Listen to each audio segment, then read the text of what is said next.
Hello. Welcome to Conversations with a Wounded Healer. I'm your host, Sarah Bueno.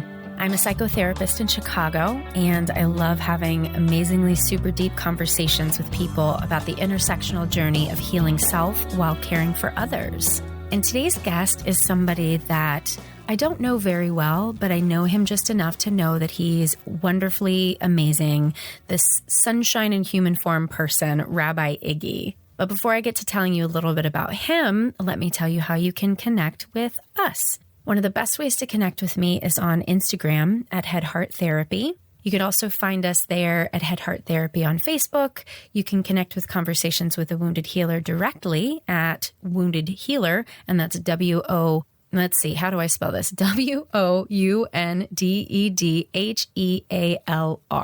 You can also connect with us at both those names on Twitter as well. You can also, if you're a super fan of the podcast and you appreciate what we do and you would like to contribute, even though I know times are tough out there, so no pressure, anybody, but if you'd like to contribute to the podcast financially, you can find us at Patreon, where anybody can go and make donations. It's regular monthly donations, so you can't make a one-time donation, but your donations can be as little as $1 a month. So Wounded Healer podcast is on there. There are tons of other amazing artists and spiritual seekers and teachers and all kinds of peeps out there doing great stuff on Patreon. So go check us out there if you like.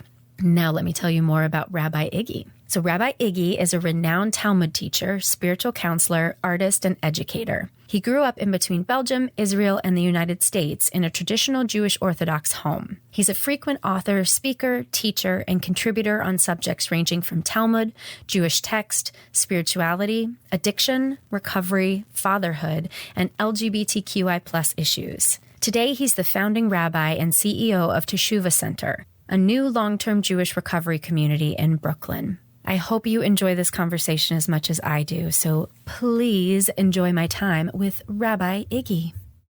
Rabbi Iggy! Hello. I'm so happy to see your face today. I'm happy to see yours. And that beautiful blue hair. Oh, thank you. I did one time I got my hair done, but not in a salon because that is terrifying. Yeah.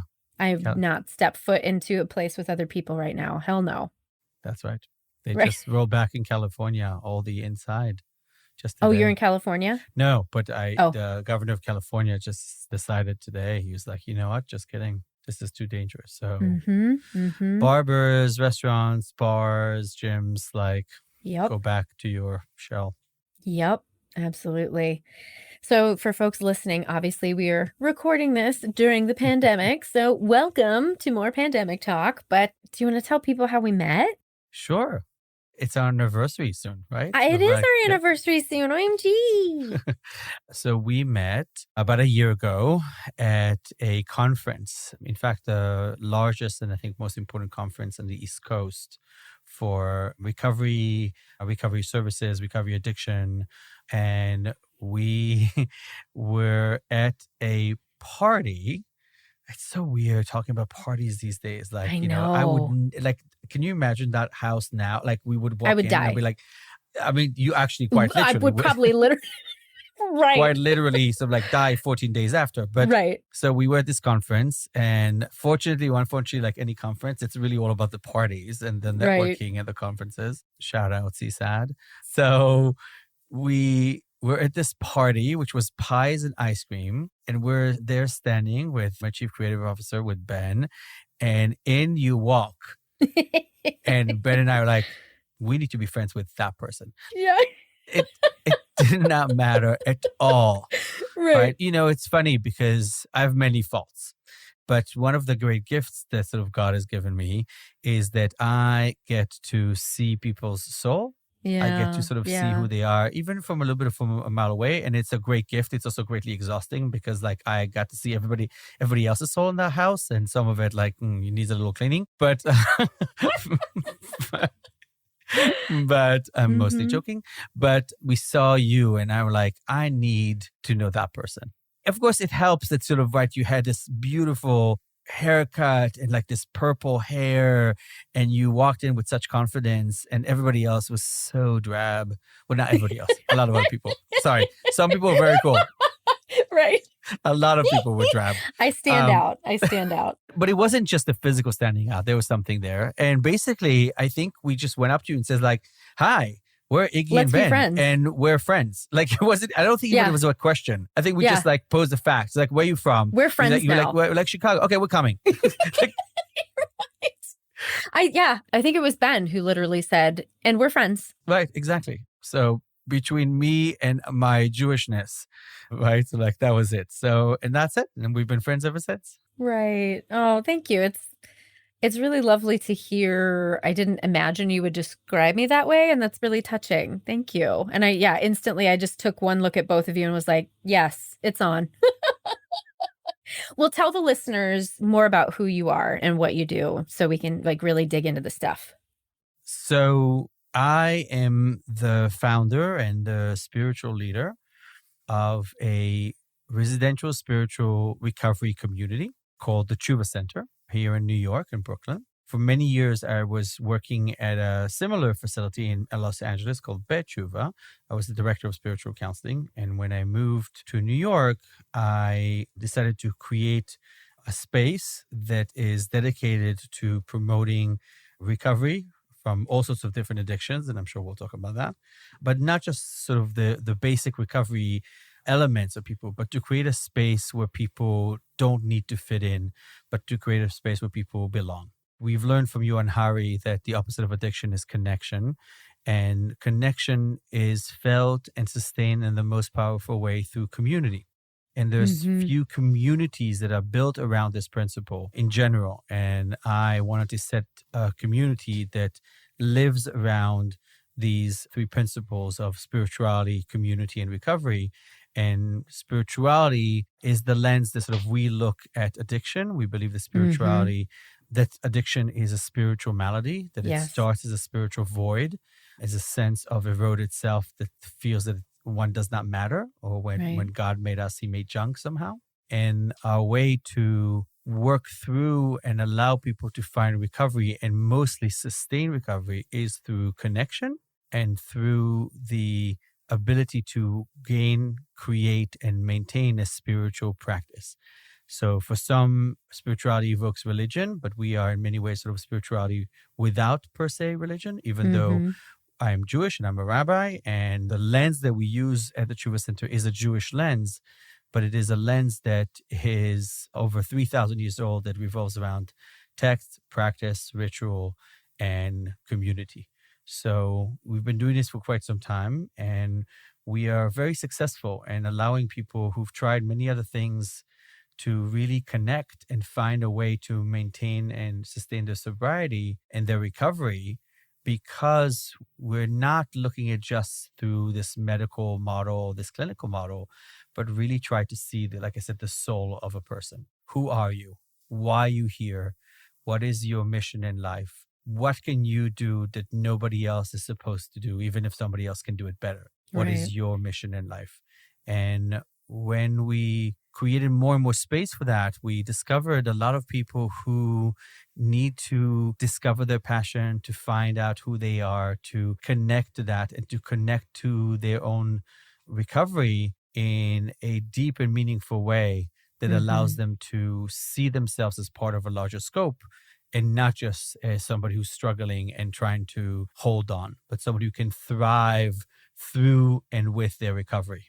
Yeah, that's so beautiful. And there are so many things that I want to ask about, but I want to note for listeners, you mentioned Johan Hari. And so for listeners, after you're done with this podcast, of course, then go Google everything you know about addiction is wrong and watch his TED Talk.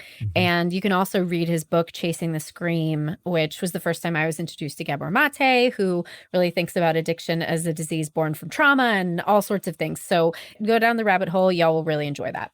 Back to our scheduled interview.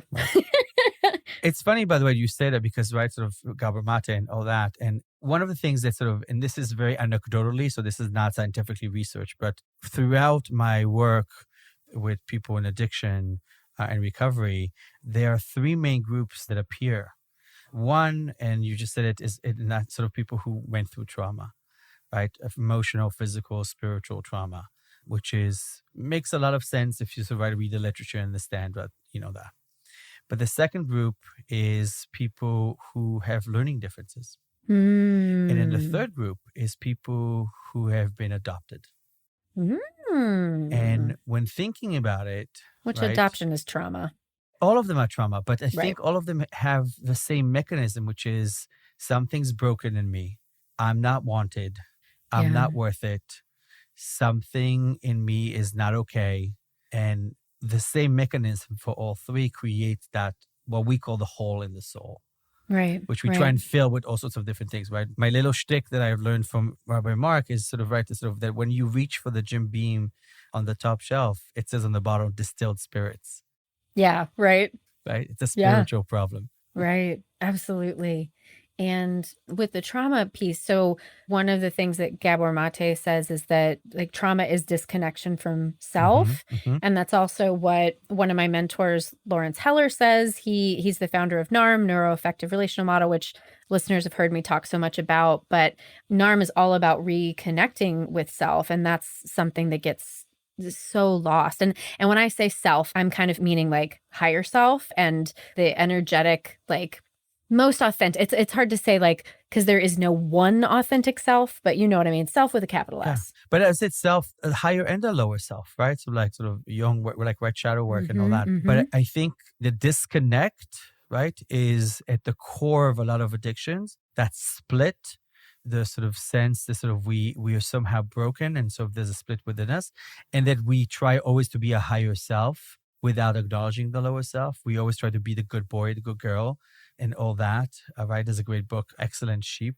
I don't know if you read it, but like, you know, really, it's about the education of the elites in America, which is very fascinating. But one of the interesting elements within the book is they describe, right, a lot of people, in that particular case, sort of young women, who are always taught to be good girls. Right? Or good boys, right? Yeah. And then you hold on, right? You high school and the lacrosse and the extracurricular and whatever and the social service. And then you go to college and you do the things and you get the grades and you come home and then you're supposed to like, right, get your master's in like social work or something or get married, like, right? Sort of this holding on to the higher self, like, I'm just good.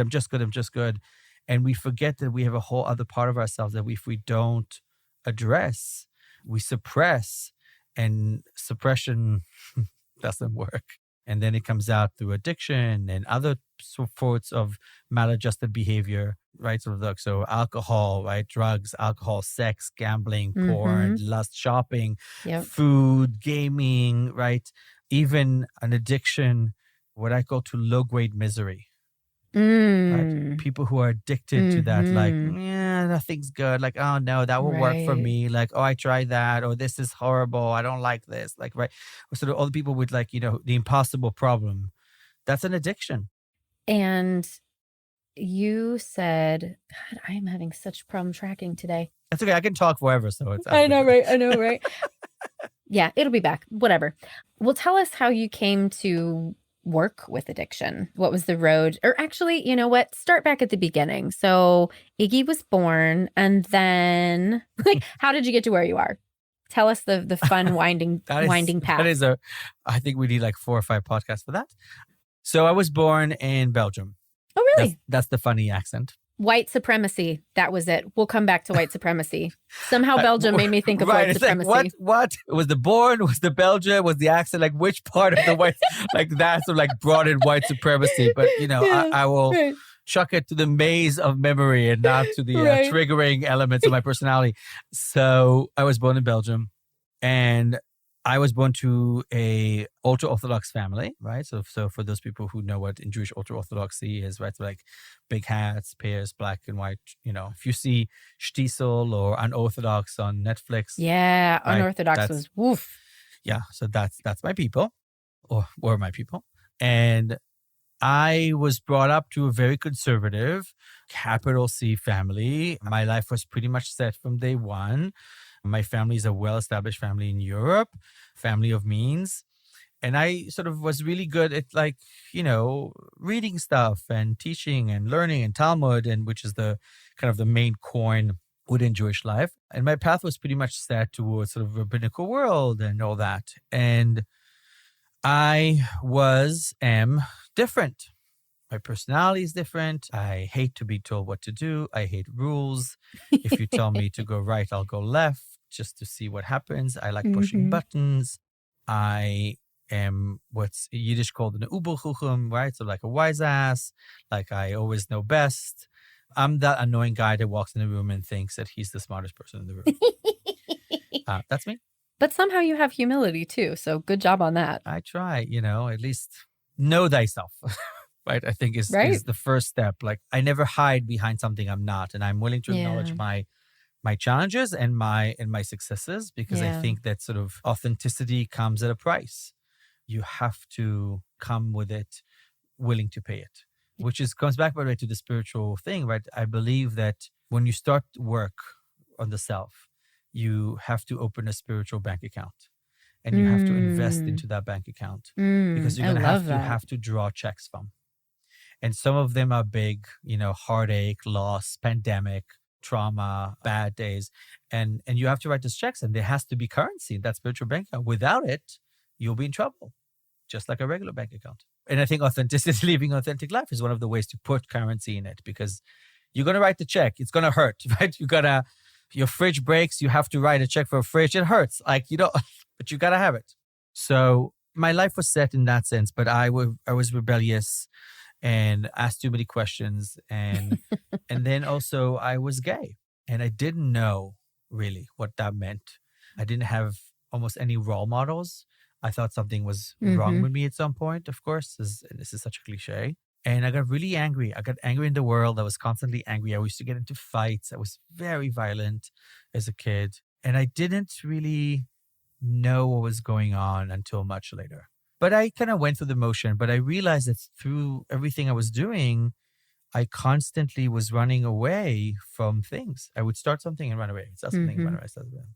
And I could usually get away with it because, again, I was intelligent and I was really good with words and I was charming and blah, blah, blah. I was well brought up. Again, my family had money. And so I knew how to schmooze. I knew how to blag. Yeah. I'll jump through a lot of different things that sort of I was not very proud of and things, but, like drug-filled nights in London and escapades around Europe and in Israel and like doing a lot of shit that I shouldn't have done. And I'll skip a whole thing. I was recruited to teach in San Francisco for a while, partner, kids, the whole thing. And I thought, okay, I'm doing sort of this. And then I moved to LA. And I lost myself. I didn't know who I was anymore. The things I defined myself with kind of went away. The kids were getting older. I was really depressed. I also moved to LA with knowing no one. There was a real exercise in loneliness. I was alone all the time. I'm an extrovert, so that was not good for me. And I didn't know what to do. And eventually I started teaching and sort of meeting some people here and there, but I was still pretty much lost. And then one day I was invited to this place called Bet Tshuva, and I went there to try and see if that's a good place to sort of to do some of my teaching, because, I was just doing some teaching because that was something I was good at. And I met somebody who last time I saw him was when he was 17 years old. And when he was 17 years old, he was a camper and I was a unit head. And he had this episode and I sat and spoke with him for a long, long, long time. And he's like, "Oh my God, Iggy." And I'm like, "Oh, how are you?" And he's like, "What are you doing here?" And I was like, "Well, I might be teaching a class here. I don't know. We'll see. I just moved to LA, blah, blah." And he said, "Do you know that conversation we had, 20 years ago, I think about you and that conversation almost every day." Oh. And I'm like, "Wow." And he said, "Everything you said, you're right." But absolutely everything. "How do you feel about being a spiritual counselor?" And I'm like, "What's that?" And, So you're not a rabbi yet at this time? No, so I went to a rabbinical school at that point before. But like, again, I ran away from rabbinical school. Again, it's a long story. But like, just before my ordination, I was like, "Peace out. I don't want this. Goodbye." As usual with me. As usual. Like I did that, moved away, started something, went, established something, then went for things. I got bored, And I used to say to myself like, "Oh, I have ADD. Like I get bored so fast, blah, blah." No, I was running away. I was running away from myself. And I was like, "All right, sure." And for the first time working with people, I felt the human condition in the most profound way. For the first time, my life made sense. For the first time, everything I learned, all my knowledge, all my wisdom, all my experience, all my travel, all my exposure to different gurus, to different imams, right? Because at some point I was like tracking around the world, trying to find some nugget of truth. I went to India, I went to Tibet, I went to Rome, I went to Izmir, I went to Istanbul. I went all over the place to try and find something that felt true for me. And I remember this guy walking into the room, 6 foot, 1,000, African-American man, just released, juvenile delinquent, 22 years in prison, double account murder. Oh, jeez. Right? The man that every grandmother warns you about. Right? And all I could see was a young boy.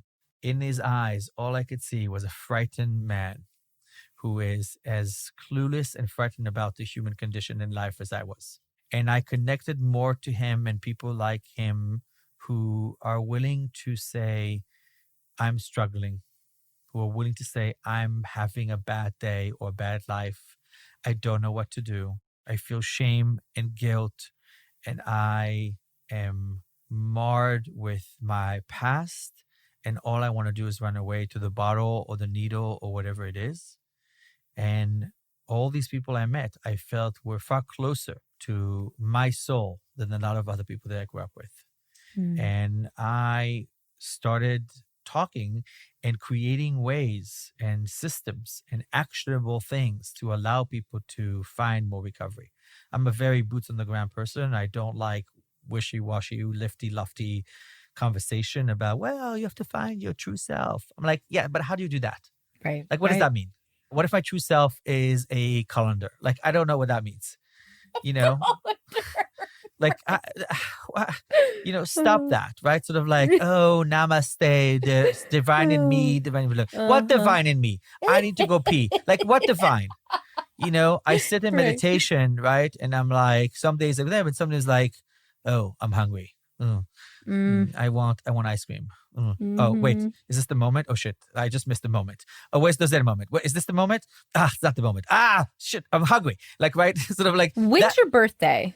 Can you want to guess? You a Gemini? No, I'm a Leo. Oh, okay. Sure. Yeah.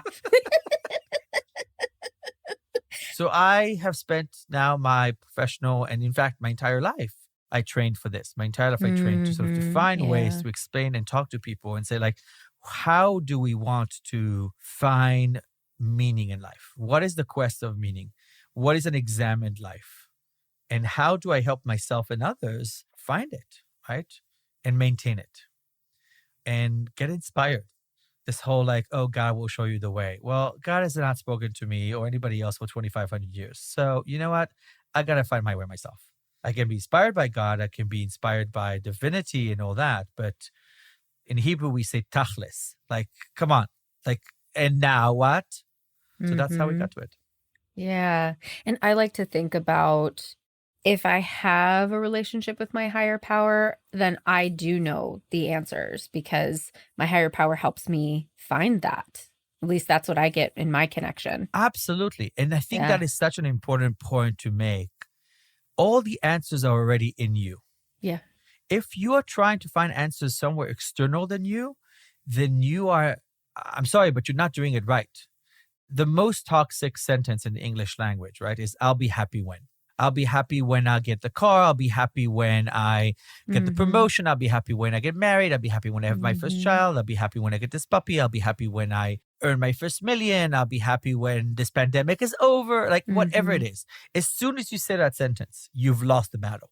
Right. Because happiness is a choice. And it's a choice for now. And there's ways to get there. Right. Gratitude, mindfulness, and all that. Yeah. And I want to say just to people, because I can completely relate to really struggling to find connection with happiness and compassion and all those good things right now. And there can be so much in the way, but that doesn't mean that there's no access to it. I truly believe that when we are separated from happiness and joy and compassion and all those good things, it's really, there's just layers of shit on top of our true self that really does know how to access that. That's right. And happiness is not a room. Compassionate is not a place. Mercy is not a state. It passes. It passes, like anger, like hunger, like horniness, like frustration, anxiety.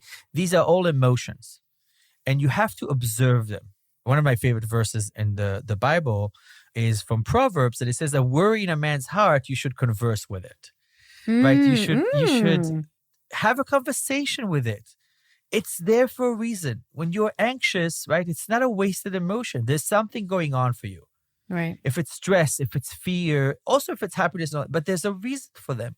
And you have to allow it to bubble up and to observe it, not to go down the rabbit hole, no ruminations. And again, there's ways to do that, but to really acknowledge our existence and acknowledge our feelings and acknowledge that we are human and we have to go through these emotions. They're not there to harm you. They're there to educate you. And you have to learn something from them. And when you are able to create spaces in your life that you're able to both listen, observe, ritualize, and create spaces to learn and to grow, you are able to make peace with those emotions and with the other ones that come with it, because all the major emotions have a rider attached to them, right? You as a therapist know this more, right? There's no just happy. When you say I love you, at the back there's what am I going to do if something happens to you? Right. When somebody has died, God forbid, and there's a grief, many times there's also relief with it. And we can't be ashamed that there's other emotions attached to them. That's what it is. And I think for a lot of people, they go to a party, right? They got promoted and they're like, why don't I feel what everybody else's looks like? Right. What's wrong with me? Nothing's wrong with you, baby. Right. Everybody's feeling exactly the same way. They're just not talking about it. Exactly, which is honestly part of why I have the podcast, especially specifically for people who want to be therapists, because even when you're a therapist, you're going to have all of the feelings and all of the fears and all of it. It doesn't go away. And so I want to be really honest with what this can look like and really encouraging people to keep doing their work, because it just doesn't end. Right. All right. So white supremacy. Now I need to know how did we get to white supremacy? You said something about, like, I heard in it a lot of the ideals of white supremacy when you were saying, like, we have to show up in certain ways. And it was like, I heard perfectionism, because you were talking about the elites, right? And all of these ways that we're supposed to be achieving and goal oriented and all that kind of stuff. And that's white supremacy. And that's the ways that white supremacy hurts white people and hurts people who don't identify as people of color, because I've been having a lot of conversations on the podcast about white supremacy with people of color, but trying to also communicate why white people need to be doing something about it. Right. I think that white supremacy sells a dream. It sells an ideal that, like, if you don't acknowledge the sick, the infirm, the orphan, the ugly, then you will have the life that you think you deserve. Right. If I create a Stepford village and everybody looks like me and speaks like me and all manicured and it's all beautiful, I don't have to deal with then my inner world. I don't have to deal with pain or suffering or anxiety, because everything's great. What are you complaining about? Right. And white supremacy, it's like a drug. It says, you don't have to feel it, babe. Right. Every time you're feeling awkward, take a swig. White supremacy. Every time you're depressed, every time you feel like, oh, you failed at this and you didn't do well enough, take a swig. White supremacy, that will make you feel good, because those feelings, awkwardness, fear, right, otherness, is not something you should be feeling. Right. And I think a lot of people, much like addicts, don't want to feel those feelings. They don't want to look in the mirror and be like, what have I done? Not a lot. And I don't know how to feel gratitude for what I have. And I always am jealous of the other person. I'll be happy when X, Y, and Z. Take a swig. White supremacy. And patriarchy. That's right. White supremacy, patriarchy. Right? So really sort of like all the different elements that refuse to acknowledge that life is about struggle. Not in a depressing way, but life is about the journey, and life is about the struggle to balance all these different forces within us. Life is this sort of supreme journey of finding moments to set aside, finding moments of the sacred, to allow ourselves to enjoy both the ocean and a butterfly, but also the love we have for one another, the fear we have for our children, right? The fleeting parts of life, the fact that we're all going to die, right? And acknowledge that there is otherness and that we all suffer. We've all had heartaches. We've all feel insecure. We've all feel inadequate. We all feel we didn't matter. Whether you are 6'5", blonde, blue-eyed, beautiful, rich person in, I don't know, Beverly Hills or, I don't know, Nebraska, or you are, right, sort of like the downtrodden people in anywhere in sort of like a slum in the world. We're all human in that sense. And white supremacy tries to pretend that you're not. It says you don't have to feel those feelings. Right. Because if you earn enough money and you're successful enough that you can bypass it. That's right. Or if you belong to this gang, right? The KKK, it's a fucking gang. You're a gang and you're no better than any of the other gangs in any other cities. You're selling the same stupid pipe dream. Belong to us. We will protect you, right? We are the best at this and they don't know us. Right. Okay, that's just making me think too, like, again, if there's a welcoming space for the other, right? Like if we really actually celebrated the diversity of humankind, then nobody would be othered. And like that gang analogy is so perfect because I can think of like the incels who feel like they've been, wronged by women. And so I've got to find my people and like an organization like the KKK are going to welcome that anger in and just like fuel the anger. Wow. That's such a great connection. I'm not going to look at, right, sort of like my failures. I'm going to blame the Jews or the blacks or the browns or whatever it is, right? I'm going to blame anybody else. If we've learned anything from recovery, is that as soon as you blame somebody else and don't look at your own part in it, then the work is not as strong. Right. Because yes, you can be a victim. Something can happen, right? You walk down the street, God forbid, somebody mugs you or worse, you're a victim. It happens. It happens all the time, everywhere in the world. But then you have a choice if you decide to live in victimhood.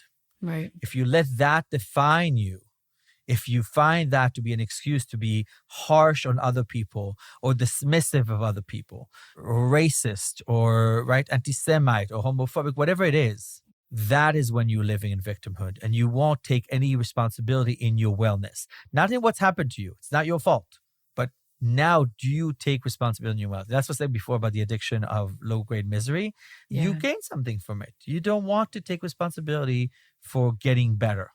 You think the better will come from the outside again. I'll be happy when I get better, when they get the pill, when somebody fixes me. And I'm like, fuck no. Like, if you're not doing the work, I'm not doing the work for you. Exactly.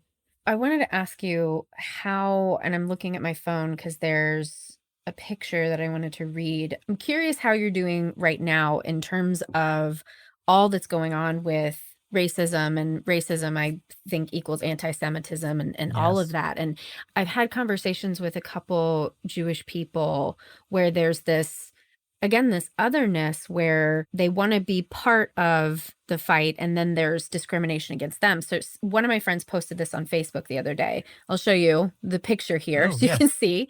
And it says, first they came for the LGBTQ and I stood up because love is love. Then they came for the immigrants and I stood up because families belong together. Then they came for the people of color and I stood up because Black Lives Matter. Then they came for me, but I stood alone because I am a Jew. Good sigh. I'm sorry to laugh, but that was just... No. Yeah. It comes from the heart. So first, kudos on the positive spin on Martin Niemöller's First They Came For Me, right? Sort of the original one is, right, sort of like a Holocaust part from this pastor, Martin Niemöller, right? And then when they came for me, there was nobody to stand up for me. So I like the positive spin on that. Unfortunately, I agree with that. Unfortunately, I agree. There is an edict, an axiom in Jewish life from the Mishnah that says it is not your responsibility to finish all the work, but you are not allowed to desist from it. That we are living always for now 3,000 years in this tension between I can't fix the entire world, but I'm also not allowed to then say that I can't and I don't want to do anything. Right. It hurts me to no end that, especially the last few days, right? The sort of while there's been a huge, strong support for the plight of, BIPOCs and Black Lives Matter and all that by a lot of Jews and stuff, that when the NFL player who says anti-Semitical things, I don't see, and also I don't see Black Lives Matter sort of saying a statement, this is horrible. I don't see other organizations do that. I mean, some do, not everybody, right? Sort of, right. Mm-hmm. But I'm not saying this is a condemnation. I get it, but it hurts me. But it also reaffirms my belief in my work towards having a more just world, because I want to live in a more just world. Yeah. Not just because for Jews. Right. But because I want to live in a more just world. And a more just world perhaps will also be more just for people like me, for Jews. No one is free until everyone is free. That's right. So that's why I stand for LGBTQI, right? I'm gay and I'm a rabbi and all that. And I stand for Black Lives Matter. I stand for people of color. I stand for all the people who have felt marginalized and in that otherness. And that's true for people in addiction, right? That's true for the homeless. Mm-hmm. That's true for people who are coming out of incarceration. That's true for a lot of people who do not get a chance to really shine because nobody really want to look at them. They're looking at the box that they came in. But I wish there was more of that talk, but it's not going to stop me from trying to create a better world for me and my children. Mm-hmm. But again, I think the positive side of it is that we all have work. Nobody's perfect. We all have work to do. All the organization, everybody else have work. And I'm not afraid of the work I need to do. It's a chance for me to grow and to learn. It's a chance for me to see, okay, this is where I want to go. Now, what do I need to get there? Because eventually, right, like we said, it's part of the journey. I don't know that there'll ever be a finish line. My grandfather, right, who's died many years ago, has taught me that to your grave, you cannot take your car, your wife, your clothes, your watches, whatever. Right. The only thing you take with you is your name, is who you are. So that's my journey, right? So we will stop when God Almighty decides that this is my moment. And in that sense, if I've moved my entire life towards a place of more equality, of more equanimity, of more compassion, of more understanding, then, I'll be happy. I go to bed every night very content with what I've done because I've asked myself 3 questions every day. What did I do for myself? What did I do for my community and family? And what did I do for the larger world? And if I can't answer them truthfully, then I know what the work for the next day is. I love that. And just to think about, I mean, this is kind of vulnerable to admit this in terms of, people standing up for Jewish people and against anti-Semitism. I know I can say Jews are white, quote unquote. I forget that you are an oppressed population. And I actually had an interview with a Jewish woman in, I think, Sweden.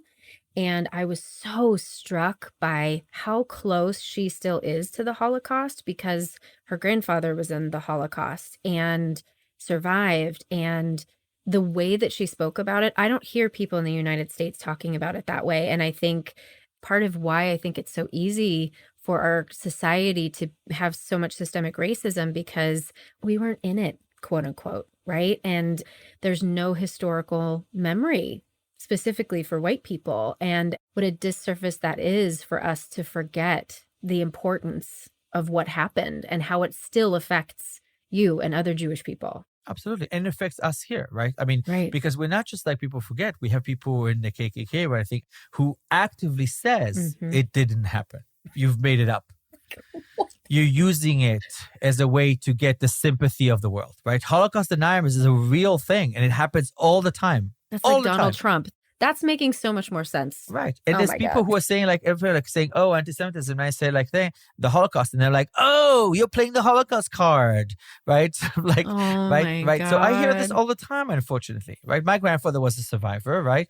So I grew up in a house full of that. And again, so you look at what's going on outside now. There was just this, one of the new logos for the T-shirts for the Trump campaign that looks like Nazi Germany, right? The triangle that they tried to put on Facebook, which was part of the Nazi regime. The rhetoric that sort of sometimes, people in what is now this GOP saying, which is direct from Mein Kampf and stuff, right? So we Jews recognize it. Now, I will say this, and there's a certain hubris to this, that I'm afraid for me and my children, everything. But I'm also part of me is like, you've tried to kill us for 2,500 years. Fuck you. I'm still here. I'm still here. I'm still here. I'm still a rabbi. You've tried it in Egypt. You've tried it in Israel. You've tried it in Palestine. You've tried it in Europe. You've tried it in Uganda. You've tried it. You've tried it everywhere. You've tried it in Russia. You've tried it in Chechnya. You've done the pogroms. You've tried it in Spain. You've expelled us from Spain. You've tried to kill us for thousands of years. And guess who's still here? We are. Yep. You call us cockroaches? Yes, we are. We will survive. We will survive. All the time we will survive. And where's the Roman Empire? Byzantine Empire. Goodbye. Sumerian Empire. I don't know where they are. But but guess who's here? Yeah, Jews. So, right. That's so great. I'll say something really horrible. Maybe like we're the herpes of nation. Like you can never get rid of us. I know. Sorry for my fellow Jews. I don't mean it that way. No. I don't mean it that way. I'm like, don't come at me. Don't come at me. Don't at me. Don't at me. But so there's an old joke that every Jewish holiday is like, they came, they tried to kill us, they didn't succeed, let's eat. Right? So like that's sort of like, right? Every Jewish holiday is like that. But I think that joking aside for all these things is, yes, that my culture, my religion, my faith, my DNA, my structure, my society, my community has been around for a long time. We've seen you guys, not you specific, right? We've seen the white supremacy, the KKK, the anti-Semitism. We've seen you try it all, my friends, all of it. And here we are. Because we know what otherness is, because the Bible tells us what otherness is, because the Bible tells us to take care of the poor and the orphan and the widow, because it tells us what is the strength of community, because it tells us what is the strength of authenticity, because we know what covenant is and what making promises are and what struggle is and what happens when everybody sees you for something that you are not and discriminates around you. We know what that is. And that does not make us weaker. That makes us stronger. Vulnerability is not a weakness. It's a strength. I will only get hurt, right, if you call me a faggot or anything, if I didn't give it to you in the first place. Right. But if I say, hey, I'm a queer person, come at me. You're not going to hurt me with your words. You think I haven't heard it before? Let me tell you all the different versions of this that I heard. Let me tell you a better version. Exactly. Right. And there's strength in that, because then I'm like, I'm not, I can see through your pain. I can see through what you're trying to hide. I can see through your feeling of despair that you're trying to push on me. And I won't have it. And in fact, you know what? I'm opening my arms. Come, I'll help you. I'm not afraid. And that's a lot of strength. I'm not afraid.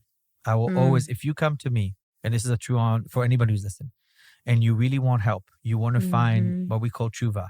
You want to find repentance, you want to find an answer, and you want to find a return to a self. That's what the word in Hebrew means, those three things: repentance, response, and coming back home. But if you want to find that, I will open my arms, no matter what you've done.